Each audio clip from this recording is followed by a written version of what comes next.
ये आमदार खासदार जो पुढ़ारी लोग बैठे हैं ना, जिनको ये हफ्ते दे रहे, ये हफ्ते बंद करना।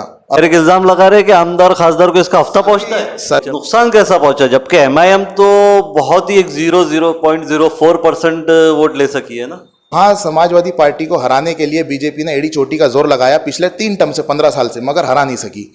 अब की बार हुआ ये कि एमआईएम को वहाँ से सीट दी गई बीजेपी के जरिए कि आप यहाँ से आपका कैंडिडेट डालिए। अवाम ने उनको नहीं पसंद की। पर यह एक डेमोक्रेसी हक है ना सर, कोई भी कहीं भी जाके इलेक्शन लड़ सकता है और अपने कैंडिडेट खड़े कर सकता है। उसमें आप सिर्फ क्या बोलते हैं एमआईएम या बीएसपी, इस पे इल्ज़ाम लगाकर आप आपकी हार छुपाने का तो एक रास्ता नहीं बना रहे। तो एमआईएम को ऑफर किए थे आप लोग ने अलायंस का, यानी कि आप भी ओट कटवा कहलाएंगे। मतलब आप खुला एमआईएम को जातिवाद पार्टी समझते हैं। मस्जिदों में नमाज पढ़ते थे वो लोगों की बद्दुआ है जो आज एमआईएम वहाँ 0 हो गई और नोटा से भी कम वोट ली। ये तो शर्म की बात है, नोटा से कम वोट वो जो कर्नाटक की स्टूडेंट है उसको लेके आ रहे। आम खास के अंदर जो प्रोग्राम लेने जा रही है वंचित, उसमें मुसलमानों के जज्बातों से खेला जाए। जिस तरीके से एमआईएम खेलते आ रही है उसी तरीके से वंचित भी खेले। आप सभी का स्वागत है महाराष्ट्र न्यूज़ टुडे में। आज हमारे साथ मौजूद है समाजवादी पार्टी के शहर अध्यक्ष फैसल खान साहब। जो ये यूपी चुनाव हुए हैं, यूपी चुनाव का जो रिज़ल्ट आया है वो उस रिज़ल्ट ने काफ़ी लोगों को चौंका दिया है। जितना सोचे थे, जितना एक्सपेक्टेशन थी सभी की, उस पे रिज़ल्ट वो नहीं आया। तो उसी पे, उस टॉपिक पे चर्चा करने के लिए हमारे साथ मौजूद है फैसल खान साहब जो औरंगाबाद शहर अध्यक्ष है। आइए उनसे मिलते हैं और जानते हैं कि यूपी चुनाव में कहाँ कमी रही। अखिलेश यादव का जो इतना बताया जा रहा था कि कंफर्म है अगले सीएम वही है, पर उस पे रिज़ल्ट कुछ और आया है। तो मिलते हैं फैसल खान साहब से। आपका स्वागत साहब महाराष्ट्र न्यूज़ टुडे में। फैसल भाई, जो ये यूपी में चुनाव हुए हैं उसका जो रिज़ल्ट आया है, ये किसी ने भी एक्सेप्ट नहीं किया था कि इस तरीके का रिज़ल्ट आएगा। तो जिस तरीके से वहाँ पे आपकी पार्टी का परफॉर्मेंस रहा है उसके ऊपर कुछ रोशनी डालेंगे आप? सबसे पहले तो आपका बहुत बहुत शुक्रिया, आप महाराष्ट्र न्यूज़ टुडे से आए हमारे इंटरव्यू के लिए। मैं ये बताना चाहता हूँ कि बीजेपी को हम कहीं ना कहीं हराने में कामयाब भी हुए। जिस तरीके से 2017 अगर देखते हैं तो 2017 में 48 सीट्स थी समाजवादी पार्टी की, वही बढ़ के 126 सीटें हो चुकी है। तो ये यूपी ने बता दिया, उत्तर प्रदेश ने ये बता दिया और उत्तर प्रदेश की जनता ने ये बता दिया है कि कहीं ना कहीं बीजेपी को रोका जा सकता है। हाँ, थोड़ी कमी हुई है, हार हमें स्वीकार है, हार हुई है, सत्ता में हम नहीं आ सके, मगर बीजेपी को कुछ सीटों पे नुकसान पहुंचाने में समाजवादी पार्टी कामयाब हुई। और इंशाल्लाह आगे जो इलेक्शन आएंगे, हम इस कमियों को देखते हुए, जो एक कमी हो चुकी है अब बीजेपी को हराने में हम थोड़े बहुत नाकाम हुए, तो वो नाकामी को देखते हुए आने वाले इलेक्शन में जाएंगे हम लोग। आने वाले इलेक्शन में जाएंगे साहब आप, पर इस इलेक्शन के लिए भी तो काफ़ी ज़्यादा आप लोगों ने कोशिश की है। पहले तो आप ही की पार्टी की वहाँ पे सरकार भी थी, पर ये जो रिज़ल्ट आया है इसमें ग्राउंड लेवल पर अगर हम देखें, जो न्यूज़ की बात करें, तो लग रहा था कि आपकी पार्टी ही आएगी। फिर ऐसा क्या हुआ, जैसा काफ़ी रूमर चल रहा है कि ईवीएम का मसला है, तो वो सब चीज़ें हैं या फिर आप ही की कमी रह गई? देखिए, हार स्वीकार करना ये भी एक बहुत बड़ी बात है, मगर मैं एक बात ये भी बताऊंगा कि ईवीएम की बहुत बड़ी कमी रह गई। जैसा आप बता रहे हैं, ईवीएम का घोटाला कोई ढका छुपा नहीं है। आज बीजेपी छोड़ के और एमआईएम के सदर असदुद्दीन ओवैसी साहब जो बोल रहे हैं, वो दोनों पार्टियां अगर छोड़ दिए तो हर एक पार्टी हिंदुस्तान की ये बोलती है कि ईवीएम में घोटाला है, आप ईवीएम चेक कराइए, उसकी फॉरेंसिक जांच होनी चाहिए ईवीएम मशीन की। जैसा कि बहुत सारे वीडियोस वायरल हुए कि ईवीएम ट्रक भर भर के चोरी हो रहे हैं, कोई गाड़ियों में स्कॉर्पियो गाड़ी के अंदर चोरी कर रहे हैं, कई जगह तो डीएम ईवीएम मशीन लेके जा रहे हैं चोरी करके। तो ईवीएम का इसमें बहुत बड़ा घोटाला है, इसकी फॉरेंसिक जाँच होनी चाहिए।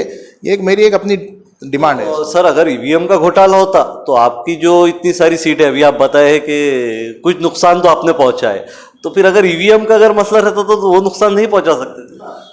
अगर ईवीएम का मसला ना होता, ये नुकसान ना होता, जैसा आपका बोलना है, तो देखिए अखिलेश यादव जी ने जैसे ही आखिरी चरण ख़त्म हुआ था उसी के बाद फ़ौरन एक प्रेस रिलीज़ की थी कि अपने अपने क्षेत्र के अंदर जहाँ ईवीएम मशीन रखी हुई है, समाजवादी पार्टी के पूरे कार्यकर्ता, पूरे पदाधिकारी आंखों में तेल डाल के उसकी निगरानी करिए। ये निगरानी होने की वजह से हमारे 126 सीटें आई है। अगर ये निगरानी नहीं होती तो हो सकता था इसमें भी कमी हो जाती थी। और जैसा कि वहाँ पे अभी चल रहा था कि एमआईएम भी बहुत ही ज़ोर शोर से यूपी इलेक्शन में उतरी थी, तो एमआईएम की वजह से आपकी पार्टी को कितना नुकसान हुआ? देखिए, मैं सिर्फ एमआईएम को ही इसमें दोष नहीं मानूंगा, इसमें बीएसपी का भी उतना ही दोष है वोट काटने में, कांग्रेस का भी उतना ही दोष है, मगर एमआईएम ने जो एक फिरका परस्त ताकतों को बढ़ावा दिया है, जैसा कि उनके जो भाषण हुए वो पूरे जातिवाद के ऊपर डिपेंड थे। उनके जो भाषण थे असद आवेसी के लेके तो वहाँ के हैदराबाद के लोग, इवन यहाँ के औरंगाबाद के इम्तियाज़ जलील के भाषण, वारिस पठान के भाषण, हर एक भाषण में जातिवाद कहीं ना कहीं इन्वॉल्व था। वो जातिवाद को बढ़ावा मिला और कट्टर हिंदू वोट एक हुआ, जिससे जातिवाद बढ़ा और बीजेपी को ताकत मिली। जैसा कि मैं आपको एक चीज़ बताता हूँ, मेरे पास कुछ अलायंस भी है इसमें, कि कुछ विधानसभाओं पे हमारे को जो नुकसान हुआ, जैसा कि जो मेरा एक अपना सर्वे है वो हिसाब से मैंने देखा हूँ कि 45 सीट्स के ऊपर समाजवादी पार्टी को बहुत बड़ा नुकसान पहुँचा है एमआईएम ने। बाकी सीटों पे कांग्रेस और बीएसपी की वजह से नुकसान मिला। नुकसान कैसा पहुंचा, जबकि एमआईएम तो बहुत ही एक 0.04% वोट ले सकी है ना? देखिए, नोटा से भी कम वोट मिले उनको। नोटा को 0.9.6 वोट मिला है, यानी लगभग 1% वोट नोटा को मिला है, और एमआईएम को 0.4% वोट मिला है, यानी नोटा से भी कम। शर्म आना चाहिए उनको ये चीज़ पे। मैं आपको ये बताता हूँ सर्वे, नुकुर विधानसभा है एक यूपी उत्तर प्रदेश में, जहाँ से धर्म सिंह सैनी 3 बार से समाजवादी पार्टी के आमदार रह चुके हैं। वहाँ समाजवादी पार्टी को हराने के लिए बीजेपी ने एड़ी चोटी का जोर लगाया पिछले 3 टर्म से, 15 साल से, मगर हरा नहीं सकी। अब की बार हुआ ये कि एमआईएम को वहाँ से सीट दी गई बीजेपी के जरिए कि आप यहाँ से आपका कैंडिडेट डालिए। समाजवादी पार्टी के कैंडिडेट ने 1,03,666 वोट लिया है और बीजेपी के कैंडिडेट ने 1,03,816 वोट, यानी कि 155 वोटों से बीजेपी का कैंडिडेट वहाँ चुन के आया, और एमआईएम को वहाँ मिले 3,551 वोट। तो ये यहाँ सबसे बड़ा एक डैमेज हुआ। उसके बाद बिजनौर की एक सीट है, जैसा कि समाजवादी पार्टी को मिले हैं 54,998 वोट, उसी तरीके से बीजेपी के उम्मीदवार को मिले हैं 96,310 वोट। वोटों का डिफरेंट रहा है 1,320, और एमआईएम ने वोट लिए वहाँ 2,282। उसी तरीके से कुरसई विधानसभा एक सीट है, जहाँ समाजवादी पार्टी के कैंडिडेट ने पिछले 15 सालों से समाजवादी पार्टी को वहाँ बीजेपी हरा नहीं सकी थी। वहाँ एड़ी चोटी का जोर लगा दिए। वहाँ जो है कुरसई विधानसभा के अंदर नरेंद्र मोदी जी ने सभाएं ले लिए और अमित शाह ने सभाएं ले लिए, योगी महाराज ने सभाएं ले लिए, मगर पिछले 15 सालों से वहाँ समाजवादी को हरा नहीं सके थे। वहाँ समाजवादी पार्टी का स्ट्रॉन्ग कैंडिडेट था। वहाँ समाजवादी पार्टी को मिले हैं 1,18,694 वोट, और वैसे ही जो है तो बीजेपी को मिले हैं 1,18,714 वोट, और एमआईएम को 8,300 वोट मिले, 8,333 वोट। मतलब छोटे ही पैमाने पे सही चोट पहुंचाने का काम एमआईएम ने की, ये आपका कहना है? एमआईएम के कैंडिडेट्स ने 99 कैंडिडेट्स ने जमानत नहीं बचा सके उनके। एक अकेला जो गुड्डू जमाली कैंडिडेट था उनका मुर्काबाद सीट से, तो वही कैंडिडेट ने उनकी जमानत बचाई। इवन उनके प्रदेश अध्यक्ष शौकत अली जो है, उन्होंने खुद ने जमानत नहीं बचा सके। प्रदेश अध्यक्ष जो है पूरे उत्तर प्रदेश के अंदर, पूरे प्रदेश के अंदर घूम घूम के प्रचार करे, सभाएं करे, और खुद 1500 वोट नहीं ले सके, 1497 वोट मिले। अगर ये चीज़ तो खैर वोट लेना नहीं लेना ये हार जीत एक लोकल पब्लिक के हाथ में, समझो अवाम ने उनको नहीं पसंद की, पर ये एक डेमोक्रेसी हक है ना सर, कोई भी कहीं भी जाके इलेक्शन लड़ सकता है और अपने कैंडिडेट खड़े कर सकता है। उसमें आप सिर्फ क्या बोलते हैं एमआईएम या बीएसपी इस पे इल्ज़ाम लगाकर आप आपकी हार छुपाने का तो एक रास्ता नहीं बना रहे। देखिए, हार तो मैंने सबसे इंटरव्यू के स्टार्टिंग में बोल दिया कि हार स्वीकार करते हैं हम, मगर कैसा है, ये जो इलेक्शन हुआ है 2022 का उत्तर प्रदेश में, और इसके बाद जो 2024 में इलेक्शन आने जा रहा है, तो मुझे लगता है ये संविधान को बचाने का इलेक्शन नहीं, ये जो है डेमोक्रेसी को बचाने का इलेक्शन था। ये 2022 में उत्तर प्रदेश का इलेक्शन या 5 राज्यों का जो इलेक्शन था, या जो 2024 में इलेक्शन आ रहा है, ये डेमोक्रेसी को बचाने का इलेक्शन है। और ये इलेक्शन में अगर हिंदुस्तान की जनता डेमोक्रेसी को नहीं बचा सकी, तो ये हिंदुत्ववादी संगठन जो बीजेपी और आरएसएस के उस पर चलते, तो ये आगे हो सकता है कि डेमोक्रेसी को ख़त्म कर दे और बाबा साहेब अम्बेडकर का लिखा हुआ कानून जो है वो ख़त्म कर दे। तो इसको बचाने के लिए सभी पार्टियां एक जगह आके वोट मांग रही थी। सभी पार्टियां, अब हमारे समाजवादी पार्टी के अंदर कितने सारे संगठनों ने सपोर्ट किया, बहुत सारे संगठनों ने सपोर्ट किया, कितने सारे अलायंस हुए, आरएलडी ने अलायंस किया, बहुत सारे ऐसे अलायंस हुए। तो एमआईएम को ऑफर किए थे आप लोग ने अलायंस का? देखिए, जातिवादी पार्टियों को किसी ने अलायंस के लिए ऑफर नहीं किया, और जातिवादी पार्टियों को अगर आप साथ में लेते तो आप भी जातिवाद कहलाते हैं, यानी कि आप भी ओट कटवा कहलाएंगे। मतलब आप खुला एमआईएम को जातिवाद पार्टी समझते हैं? जिस तरीके से बीजेपी बोलती है कि ईवीएम में कोई घोटाला नहीं है, उसी तरीके से 10 मार्च के दिन शाम में असदुद्दीन ओवैसी साहब बोलते हैं कि ईवीएम का इसमें कोई दोष नहीं है। तो अब दोनों की लैंग्वेज एक ही है, अगर दोनों पार्टियां एक ही जैसा बोल रही है तो आप क्या समझेंगे उसको? अच्छा, तो मतलब जैसा बीजेपी और एमआईएम में फर्क नहीं है बता रहे आप, वो उनके मजहब को लेकर चल रही है, ये हम अपने मजहब को लेकर चल रहे हैं। दोनों एक ही थाली के दो पहलू हैं। एमआईएम भी वही है और बीजेपी भी वही है। इतना है कि एमआईएम जो है तो मुसलमानों के नाम पे चीखती है, बीजेपी हिंदुओं के नाम पे चीखती है। एमआईएम मस्जिदों के नाम पे चीखती है, बीजेपी मंदिरों के नाम पे चीखती है। मगर हकीकत और ग्राउंड लेवल कुछ और है, जो ये है कि एमआईएम खुद जो है हैदराबाद की 3 मस्जिदों को बचाने में नाकाम रही। वही मस्जिदों की और उनसी वहाँ के लोगों की ये बद्दुआ थी जो उत्तर प्रदेश में एक भी सीट नहीं आई और आपका मुंह काला हुआ। जिस तरीके से बहुत सारे लोगों ने कहा था कि ये उत्तर प्रदेश का इलेक्शन एमआईएम का मुंह काला करने वाला है, तो उसी तरीके से एमआईएम का मुंह काला हुआ और वहाँ के लोगों की बद्दुआ है। जो सेक्रेटरीट की मस्जिद हुई या 3 मस्जिदों की जो शहादत हुई थी हैदराबाद में असदुद्दीन ओवैसी की कॉन्स्टिट्यूंसी के अंदर, वो मस्जिदों के आसपास के लोग जो वो मस्जिदों में नमाज पढ़ते थे, वो लोगों की बद्दुआ है जो आज एमआईएम वहाँ जीरो हो गई और नोटा से भी कम वोट ली। ये तो शर्म की बात है, नोटा से कम वोट। जी बहुत बढ़िया। और सर, इससे हटकर मेरा एक सवाल था जो अपने औरंगाबाद की लोकल पॉलिटिक्स है। वंचित बहुजन आघाड़ी ने 14 तारीख को एक प्रोग्राम रखा है जिसमें बीबी मुस्कान को वो लोग ला रहे हैं। उसका अपोज की है बीजेपी ने, संजय किनीकर का एक बयान भी आया है उस पर। तो जो ये लेकर आ रहे हैं बीबी मुस्कान को, तो उसको आप किस तरीके से देखते हैं? देखिए, वंचित बहुजन आघाड़ी भी एक पॉलिटिकली पार्टी है और मुझे नहीं लगता कि वंचित बहुजन आघाड़ी उनके दम पे आम खास मैदान भर सकती। इसके लिए ही वो जो कर्नाटक की स्टूडेंट है उसको लेके आ रहे।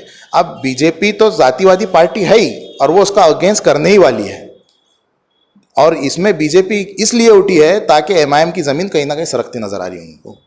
अब एमआईएम की ज़मीन अगर सरकेंगी तो जब बी टीम को धक्का मिलेगा तो ए टीम तो खड़ी होंगी जो उसके सपोर्ट में। अच्छा, आपका बोलना है कि औरंगाबाद लोकल में भी बीजेपी एमआईएम को सपोर्ट कर रही है? बिल्कुल, वो तो जाहिर सी बात है। अच्छा, और ग्राउंड लेवल पर सर, जैसा कि हम देखते हैं कि आपकी पार्टी का काम उतना नहीं दिख कर आ रहा है जितना एमआईएम और वंचित बहुजन आघाड़ी, जितना लोगों में लोग जिस तरीके से उसमें ज्वाइन हो रहे हैं। खासतौर पे वंचित बहुजन आघाड़ी में अभी मैं भी देखा हूँ काफ़ी सारे प्रवेश हुए। तो आप जो ये लोकल इलेक्शन होने वाले जो अभी 6 महीने टल गए, तो आपकी तैयारी कैसी रहेगी इसमें?